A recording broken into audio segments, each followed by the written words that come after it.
Some people would have us believe that reality is self-contained, that there is no higher purpose, no transcendence, no God, and that the meaning that we derive from life is to be found only what we can see and touch, etc. I like to sort of describe it as what can be stuck in a test tube. The great irony is that this worldview is a direct result of Christianity. It's a Western phenomenon, might have spread to other parts of the world, but has been powered by Christians and Christian theology, often even when Christians thought they were opposing it. Hi, I'm Warren, the rector here at St. Columba's. Glad you could join me for my message of the day. I like to describe this state of affairs as being like a block of cake with icing poured on top. It's almost as if reality is the cake and things like religion, transcendence, even philosophy is like the icing poured on top.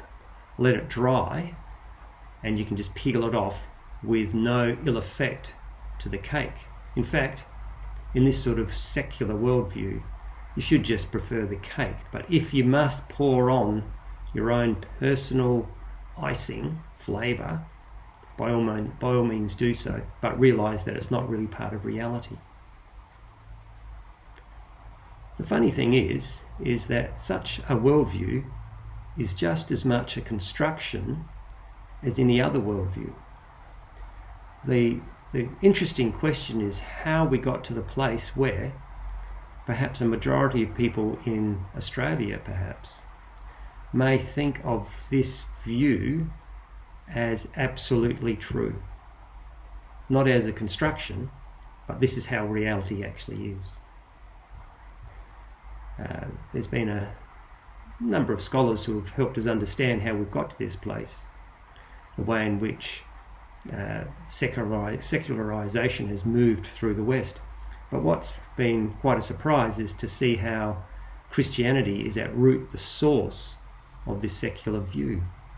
You could read a book like Tom Holland's Dominion, where he traces the effect of Christianity through Western society, even to those cultural movements of today that seem so antithetical to faith. Or you could read a book by a guy called Charles Taylor. It's a very thick book, not particularly an easy one, but it's called A Secular Age. And he traces the way in which Christian theology and Christians have made the secular age possible. For instance, by their focus centuries ago on creation. It opened the door to start to see the world in a way that doesn't need transcendence.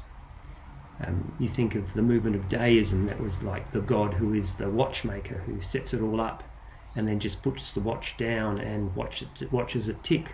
You know, the God who is the creator who does that, just watches creation. It's not long before you don't need that God. Now, a lot of these movements are by good Christian people, but they're already part of the great sweep of secularisation. And those people who are purveyors of this constructed view would have us believe that the rise of secularism, which they link to rationality, was inevitable, that we're leaving behind through education, etc., leaving behind the darkness of the religious period, and we're moving into a period where we can see in the cold light of day what reality is really like. But as I said, this is a construction. I can just as easily think of a worldview, and I hold such a worldview, that takes into account science, for instance, psychiatry, our emotions, the very things that a secular view would say don't need and God is not welcome in, I think actually have as their foundation God, transcendence, and that to cut God out of our worldview, out of our lives, is to flatten our life. The cake isn't unaffected, it's crushed. I like to think of life more like a cake that's infused with the sweetness You can't extract the icing, so to speak, out of the cake by peeling it off. You'd have to destroy the cake. Now people would say that's a constructed view. That's true. And I'm not suggesting everything is just constructed, we just make it up as we go along. But every worldview has within it construction by humans, how they see the world. And it's interesting to ask how we got there. Anyway, I might talk a little bit more about this later. And maybe next week I might talk about what the remedy is for those who want to keep the faith, those who want to have a deeper life. It's not to cut life down, it's to actually let it be thicker. Thanks for joining me.